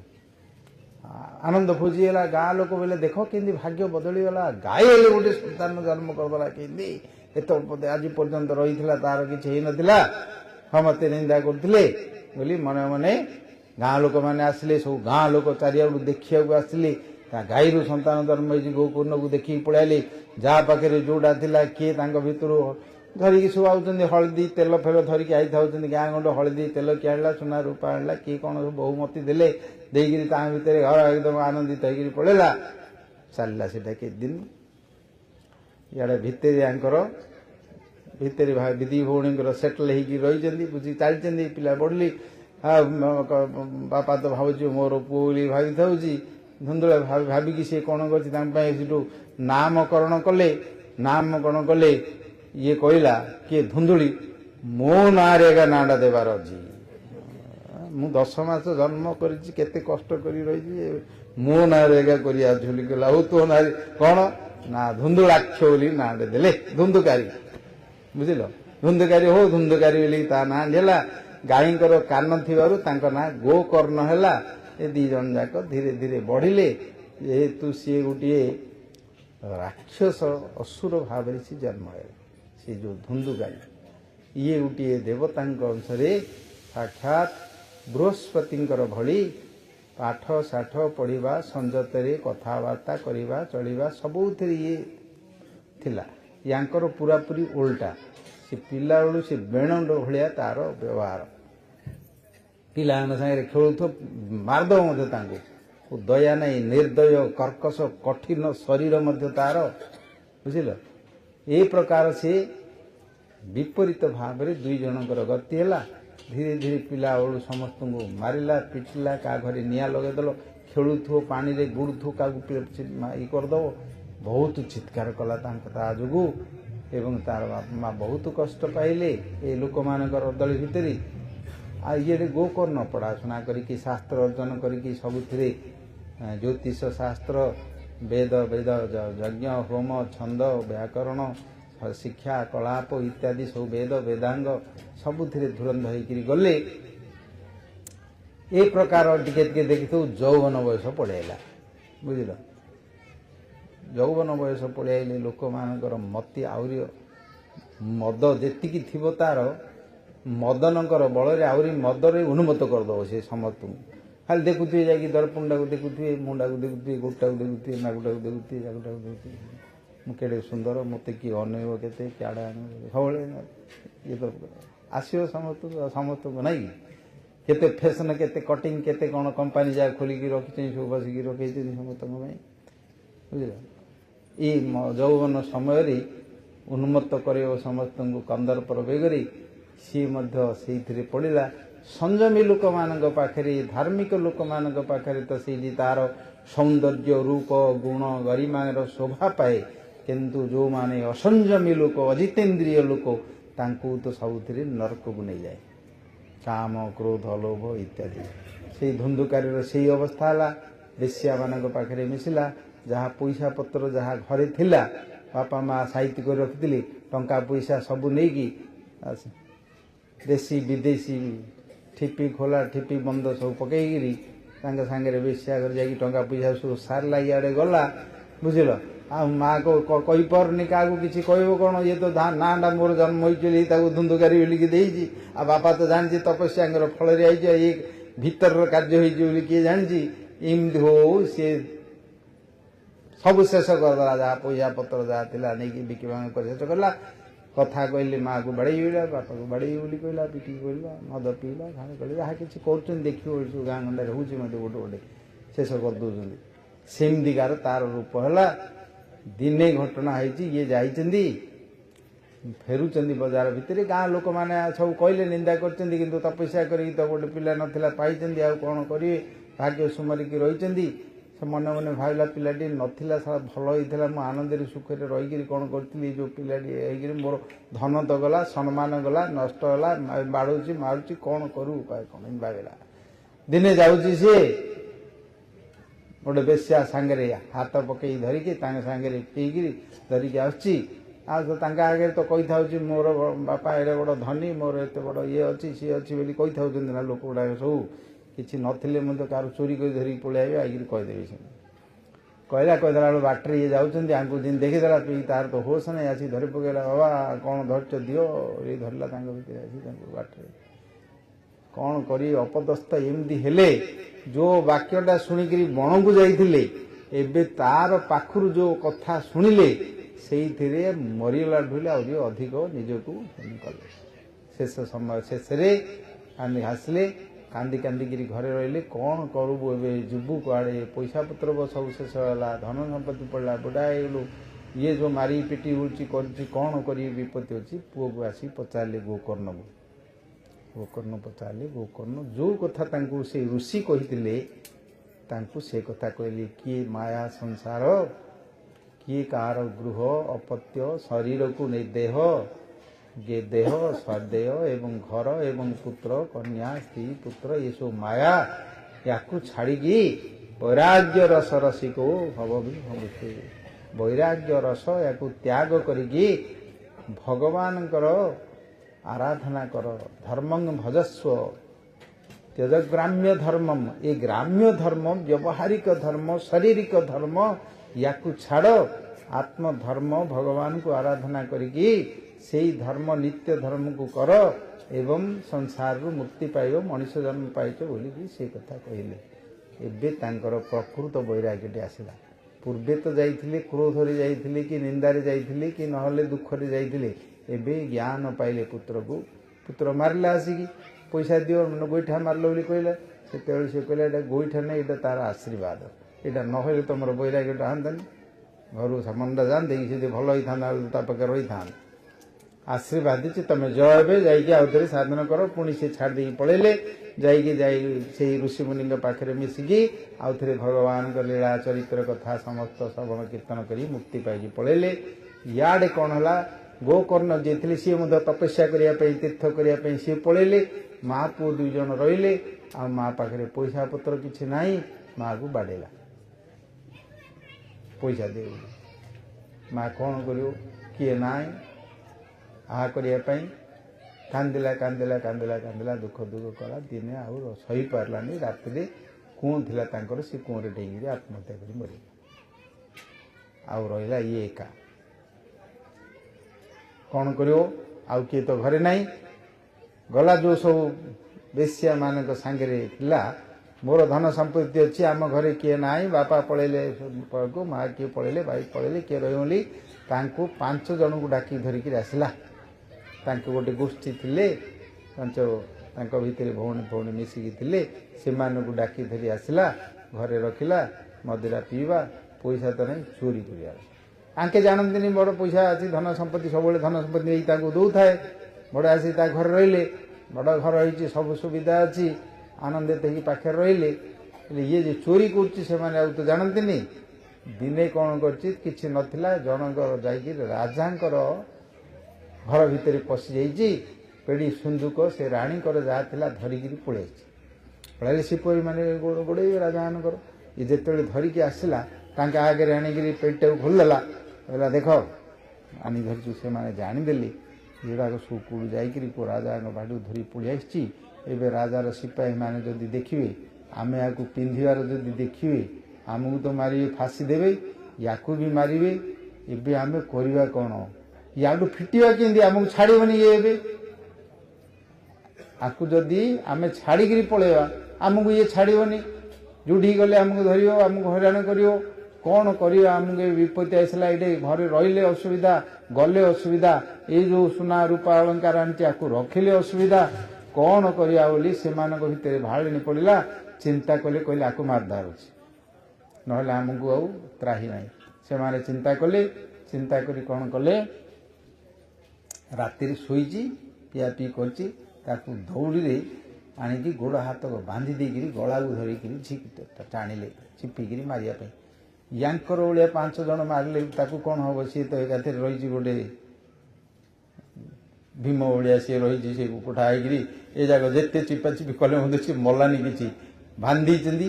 ଶେଷରେ ତାକୁ କ'ଣ କଲେ, ନିଆଁ ଯେଉଁ ଜାଳିଥିଲେ ସେ ନିଆଁ ଗୁଡ଼ାକ ଆଣି ତା ମୁହଁରେ ପକେଇକିରି ପୁରାପୁରି ପୋଡ଼ିକି ମାରିଦେଲେ। ସେ ଚୋଳା ଧରିଥିଲେ ଜାଡ଼ିକି ଛାଡ଼ିଦେଇକି ପଳେଇଲେ। ଏଇ ଯେଉଁ ପ୍ରକାର ଘଟଣାଟି ହେଲା, ତାର ପ୍ରଭାବରେ ଯେଉଁ ଆତ୍ମା ରହିଲା ତାର, ସିଏ ଗୋଟେ ବ୍ରହ୍ମ ରାକ୍ଷସ ହେଇକି ରହିଲା। ସେଇ ଘରେ ସେଠି ବୁଲିଲା କରିଲା, ତାର ତ ରହିଛି କର୍ମ ଆସିଲା ତାକୁ। ତାଙ୍କର ଭାଇ ଯାଇଥିଲେ ବୁଲି ବୁଲିକି ଗୟା ଶ୍ରାଦ୍ଧ କଲେ, କାଶୀ ଶ୍ରାଦ୍ଧ କଲେ, ସବୁ ଚାରିଆଡ଼େ ବୁଲିକି ଶୁଣିଲେ ଯେ ତାଙ୍କର ମା ମାରିଗଲେ, ତାଙ୍କର ଭାଇ ଏମିତି ଅବସ୍ଥା ହେଇଛି। ତାଙ୍କ ପାଇଁ ଗୟାରେ ବିଧିବଦ୍ଧ ଭାବରେ ଶ୍ରାଦ୍ଧ କରି ପିଣ୍ଡ ଦେଇକିରି ଉଦ୍ଧାର ଜିନିଷ ବ୍ୟବସ୍ଥା କଲେ। ଗାଁକୁ ଫେରିକି ଆସିଲେ, ଗାଁ ଲୋକମାନଙ୍କଠୁ ଶୁଣିଲେ। ରାତିରେ ସିଏ ରହିଛନ୍ତି, ଇଏ ଗୋଟେ ବିକଟ ଆଳ ରୂପ ଧରି ତାଙ୍କ ଆଗରେ ବାହାରିକି ଆସିଲା। କିଏ ସେ? କେତେବେଳେ କେଉଁ ରୂପ ଧରିକି ଆସୁଛି, ଚିତ୍କାର କରୁଛି। ତାଙ୍କୁ ଦେଖିକି ଇଏ ସେଠୁ ମନ୍ତ୍ର ପାଠ କଲେ। କିଏ ସେ ତୁ ବୋଲି ପଚାରିଲେ। ସିଏ ସେଇଠୁ କହିଲା କାନ୍ଦି କାନ୍ଦି, ମୁଁ ତମର ଭାଇ, ମୁଁ ଏମିତି ସବୁ ପାପ କର୍ମ କଲି, ମୋର ଏବେ ଗତି ହେଇଛି, ମୁଁ କଷ୍ଟ ପାଉଛି, କେଉଁଠି ବସିପାରୁନି, କେଉଁଠି କରିପାରୁନି, ଦେହ ମୋର ଜଳୁଛି, ମୁଁ କଷ୍ଟ ଏତେ ଦୁଃଖ ପାଉଛି ବୋଲି କାନ୍ଦିଲା। ତାଙ୍ଗାରେ ଭଡ଼ ଭଡ଼ ଅଛି, ମୋତେ କେମିତି ଉଦ୍ଧାର କର। କ'ଣ କରି, ତୋ ପାଇଁ ତ ମୁଁ ଗୟାରେ ଶ୍ରାଦ୍ଧ କଲି, ବିଧିବଦ୍ଧ ଭାବରେ ସବୁ ବ୍ୟବସ୍ଥା କରିଥିଲି, ତୁ କେମିତି ଉଦ୍ଧାର ହେଲୁଣୁ? କହିଲା, ମୋତେ ଏ ପ୍ରକାର 1000 ଶ୍ରାଦ୍ଧ କଲେ ମୋର ଯେଉଁ ପାପ, ମୁଁ ଉଦ୍ଧାର ହେବିନି, ମୋ ପାଇଁ ଆଉ ଗୋଟେ କିଛି କ'ଣ କର। ତାଙ୍କ କଥା, ଆଚ୍ଛା ତୁ ରହ, ସକାଳେ ମୁଁ କିଛି ବ୍ୟବସ୍ଥା କରିବି। ସମସ୍ତ ବ୍ରାହ୍ମଣ ପଣ୍ଡିତ ଯେଉଁମାନେ ବିଦ୍ୱାନ ଥିଲେ ସେମାନଙ୍କୁ ଡାକି ସବୁ ଶାସ୍ତ୍ର କଲେ। ଜଣେ ବ୍ରହ୍ମ ରାକ୍ଷସ ହେଇଛି, କେମିତି ଉଦ୍ଧାର ହେବ? ଗୟା ଶ୍ରାଦ୍ଧରେ ଯଦି ଉଦ୍ଧାର ହେଲାନି, ଇଏ ଆଉ କେଉଁଥିରେ ଉଦ୍ଧାର ହେବନି ବୋଲି ଶାସ୍ତ୍ରରୁ ସେମାନେ ସବୁ କାଟିଦେଲେ। ତାପରେ ଇଏ ତ ଯୋଗୀ ଥିଲେ, ଯୋଗ ବଳରେ ସୂର୍ଯ୍ୟଙ୍କର ସ୍ତବ ପାଠ କରି ତାଙ୍କ ପାଖରେ ସ୍ତମନ କଲେ। ସୂର୍ଯ୍ୟଦେବ ପ୍ରକଟ ହେଲେ।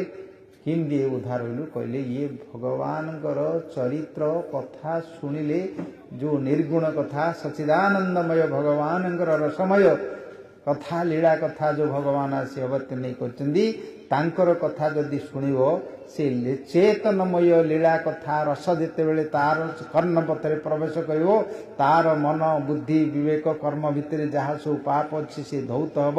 ସେତେବେଳେ ଆତ୍ମାର ତାର ଗତି ପ୍ରାପ୍ତ ହେବ, ମୁକ୍ତି ପ୍ରାପ୍ତ ହେବ। ତମେ ଭାଗବତ କଥା ଆରମ୍ଭ କର। ତାଙ୍କ କଥାରେ ଆରମ୍ଭ କଲେ। ଗୋକର୍ଣ୍ଣ ଆସିକି ଭାଗବତ ସପ୍ତାହ, ଅନେକ ଲୋକମାନେ, ସମସ୍ତେ ସଜ୍ଜନ ଗୁଣୀ ଲୋକ ବିଦ୍ୱାନ ମାନେ ଆସିକି ପହଞ୍ଚିଲେ। ସମସ୍ତଙ୍କର ଭାଗବତ କଥା ପାଇଁ ପ୍ରଥମରେ ବଡ଼ ଆୟୋଜନ କଲେ। ୟାକୁ ସମସ୍ତଙ୍କୁ, ଦେବତାମାନଙ୍କୁ, ବ୍ୟାସଦେବଙ୍କୁ, ଶୁକଦେବଙ୍କୁ ଆଉ ସମସ୍ତଙ୍କୁ ଆବାହନ କଲେ, ବସେଇଲେ। ସେଇଠି ସମସ୍ତଙ୍କୁ ଆସନ ଦେଲେ। ୟାକୁ ମଧ୍ୟ ଗୋଟେ ଆସନ ଦେଲେ ବସିବା ପାଇଁ। ଇଏ ତ ଭୂତ, ଇଏ ତ ରହିପାରିବନି। ଗୋଟେ ବାଉଁଶଟେ ଆଣି ରଖିଲେ।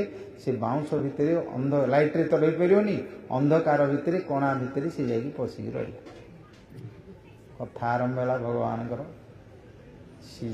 7 ଦିନ ଶେଷ ହେଇଗଲା। ଶୁଣିଲେ ସବୁ, ଆପଣମାନେ ଶୁଣିବେ।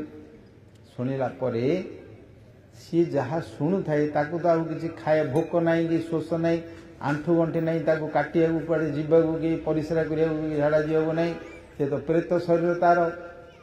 ଯାହା ଶୁଣୁଥାଏ ସବୁଗୁଡ଼ିକୁ ଆଉଥରେ ମନେ ପକାଉଥାଏ ରାତିରେ। କେଉଁଟା ହେଲେ ତାର ଆଉ ଗୋଟେ ଛାଡ଼ିଲାନି। ସେ ଏଇ ଯେଉଁ ମନନ ହେଲା, ଶ୍ରବଣ କୀର୍ତ୍ତନ ଶ୍ରବଣ ମନନ ହେଲା, ଆର ପରିପୂର୍ଣ୍ଣ ଫଳ ପାଇଗଲା। ଏବଂ ସମସ୍ତଙ୍କ ସାମ୍ନାରେ ଗୋଟିଏ ଆଲୋକ ତେଜ ଧରି ତା ଭିତରୁ ପ୍ରକଟ ହେଲା। ସିଏ ସମସ୍ତେ ଦେଖିଲେ ନୀଳ ମେଘବର୍ଣ୍ଣ ସାଦୃଶ୍ୟ ଆଲୋକ ହେଇକିରି, ଚାରିଭୁଜ, ଶଙ୍ଖ ଚକ୍ର ଗଦା ପଦ୍ମ, ଚତୁର୍ଭୁଜ ହେଇକି ଭଗବାନଙ୍କର କଥାରେ, କଥାମୟ ବସ୍ତୁ ଦ୍ୱାରା ଭଗବତ ସାରୂପ୍ୟକୁ ପ୍ରାପ୍ତ ହେଇକି ପ୍ରକଟ ହେଇକି ବାହାରିଲା। ସମସ୍ତେ କାବା ହେଇଗଲେ। କିଏ କୁଆଡ଼ୁ ଆସିଲା ଦେଖୁଛନ୍ତି ଚାରିଆଡ଼େ ବସିକି। ସମସ୍ତଙ୍କ ଦେଖିକି ତାଙ୍କ ମନ ପ୍ରସନ୍ନ ହେଇଗଲା, ହୃଦୟ ପବିତ୍ର ହେଇଗଲା, ମନ ଚିତ୍ତ ଶୁଦ୍ଧି ହେଇଗଲା। ସମସ୍ତଙ୍କୁ ଅନେଇଛନ୍ତି। ଧୀରେ ଧୀରେ ସେ ଆସିଲେ। ଆସିକିରି ଗୋକର୍ଣ୍ଣଙ୍କ ପାଖକୁ ଆସିଲେ। ଗୋକର୍ଣ୍ଣ ତାଙ୍କୁ ଦେଖିକିରି ନମସ୍କାର କରିକିରି, କିଏ ଜଣେ ସିଦ୍ଧ ମହାପୁରୁଷ ଆସିଲେ, କିଏ କେଉଁଠୁ ଆସିଲେ ବୋଲି ଭାବୁଛନ୍ତି। ଏ ସମୟରେ ସେ କହିଲେ, ମୁଁ ଆପଣଙ୍କର ଭାଇ ଧୁନ୍ଧୁକାରୀ ଗୌର ପ୍ରେମାନନ୍ଦୀ ହରି।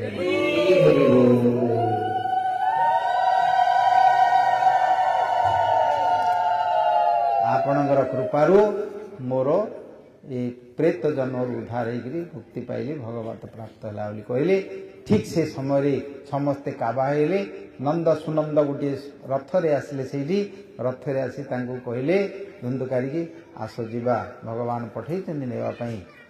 ସମସ୍ତଙ୍କ ସମ୍ମୁଖରେ ଗୋକର୍ଣ୍ଣ ଆଶ୍ଚର୍ଯ୍ୟ ହେଇକି ତାଙ୍କୁ ପଚାରିଲେ, କହିଲେ ଆମେ ତ ସମସ୍ତେ ଶୁଣୁଛୁ, ତାକୁ ସେ ତ ପ୍ରେତ ଥିଲା, ପାପୀ ଥିଲା, ତା ପାଇଁ କାହିଁକି ରଥ ଆଣିକରି ଉଦ୍ଧାର କରି ତାଙ୍କୁ ନେଲ, ଆମମାନଙ୍କ ପାଇଁ କାହିଁକି ଆଣିନ? ସେତେବେଳେ ସେ ଦୁଇ ଜଣ କହିଲେ ଯେ ଆପଣମାନେ ଶୁଣିଛନ୍ତି ସିନା, ମନନ କରିନାହାନ୍ତି। ଶୁଣିଦେଲେ ଦଣ୍ଡବତ କରିକି ଭୁଲିଗଲେ, ଆଉ ଥରେ କାଲିକି ଦେଖିବା କ'ଣ ଶୁଣିବା କଥା ବୋଲି ଚିନ୍ତା କରିବେ, ନାଇଁ କି? କିନ୍ତୁ ସିଏ ତ ତାକୁ ଭୁଲିଲେନି, ସବୁଯାକୁ ମନନ କରିବାକୁ ସମ୍ପୂର୍ଣ୍ଣ ଫଳ ସିଏ ପାଇଲା। ଆପଣମାନେ ପୁନଃ ପୁନଃ କରନ୍ତୁ, ଆଉ ଥରେ ବାରମ୍ବାର କରନ୍ତୁ। କେତେ କେତେ ମନେ ରହିବ, ଥରେ ଶୁଣିଲେ କେତେ ମନେ ରହିଲା, ଆଉ ଥରେ କେତେ ଶୁଣିଲେ ମନେ ରହିବ। ଏମିତି ଆପଣମାନେ ମଧ୍ୟ ସିଦ୍ଧ ହେବେ, ଆପଣ ମଧ୍ୟ ବୈକୁଣ୍ଠକୁ ବିଜେ କରିବେ, ଏ କଥାଟି କହିଲେ। ଏବଂ ସମସ୍ତେ ବାରମ୍ବାର ପ୍ରତିବର୍ଷ ଭାଗବତ କଥା ଶ୍ରବଣ କୀର୍ତ୍ତନ କରି ସମସ୍ତେ ମଧ୍ୟ ଉଦ୍ଧାର ହେଇକି ଗଲେ। ସିଏ ମଧ୍ୟ ଉଦ୍ଧାର ହେଇକି ଗଲେ। ଏ ପ୍ରକାର ଭାଗବତ କଥାର ମାହାତ୍ମ୍ୟ ପଦ୍ମ ପୁରାଣରେ ଗୋଟିଏ ଚରିତ୍ର ବର୍ଣ୍ଣନା କରାଯାଇଛି। ସେଥିପାଇଁ ଆମେ ଆମର କରିପାରିବା ସହିତ ଆମର ମଧ୍ୟ ପିତାମାତା ହୁଅନ୍ତୁ, ଗାଁରେ ମଧ୍ୟ ପ୍ରେତବୋତା ହେଇକରି ଭାକ୍ଷ ରାକ୍ଷସ କିଏ ଯଦି ଥାଆନ୍ତି, ସେମାନେ ମଧ୍ୟ ଏ କଥା ଶ୍ରବଣ କଲେ ସେମାନେ ମଧ୍ୟ ଉଦ୍ଧାର ପାଇକି ଯିବେ। ଏ କଥା ଭାଗବତଙ୍କ ମାହାତ୍ମ୍ୟରେ ଅଛି। ନିଜେ ତ ପାରିବା, ଅନ୍ୟମାନଙ୍କ ପାଇଁ ମଧ୍ୟ କରିପାରିବା। ଯାହା ହଉ, ଧନ୍ୟବାଦ। ଆଜି ସମୟ ବେଶୀ ହେଇଗଲାଣି, ଆଉ ବେଶୀ ନେବାନି। ଆପଣମାନେ ଶୁଣିବେ, ଧୈର୍ଯ୍ୟର ସହିତ ଶୁଣନ୍ତୁ। ଭକ୍ତମାନଙ୍କ ପାଖରୁ ଶୁଣିଲେ ଭାଗବତକୁ ଆସିବ, ଭଡ଼ାଟିଆମାନଙ୍କ ପାଖରୁ ଶୁଣିଲେ ହେବନି।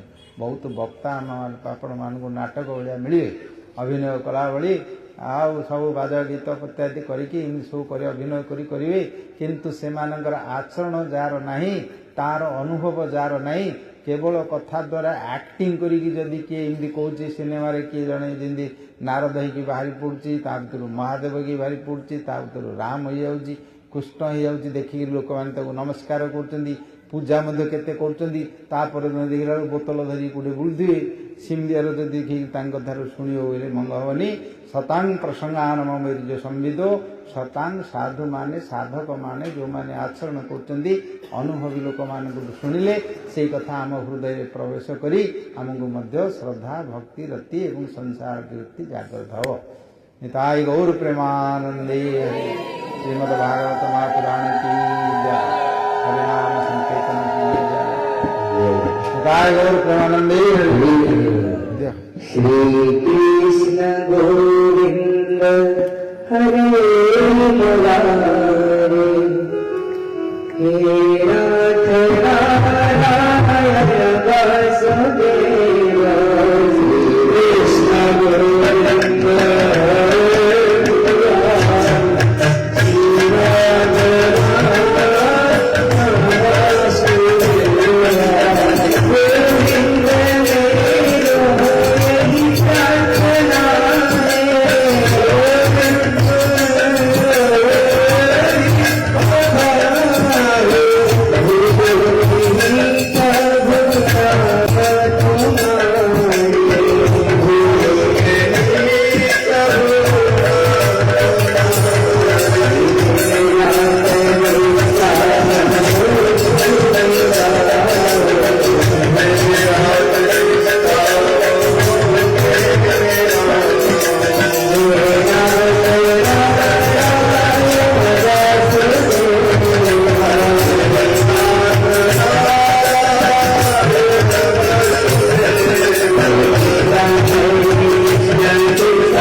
हरे कृष्ण।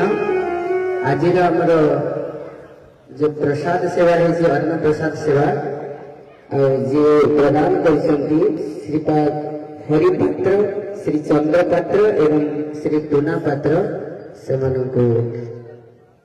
निवेदन जे वर्तमान मंच निकट आसतु एवं पूज्य महाराज हस्तर आशीर्वाद ग्रहण करंतु। हरे कृष्ण। से जो अन्न प्रसाद व्यवस्था समस्त भक्त मान ग्रामवासी मान समस्ते तीन थर हरि बोल प्रदान करवा। निताई गौरानंदे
हरि कृष्ण। समस्त श्रोता बंधु मान अनुरोध, समस्त भक्त मान निवेदन प्रतिदिन 7टारू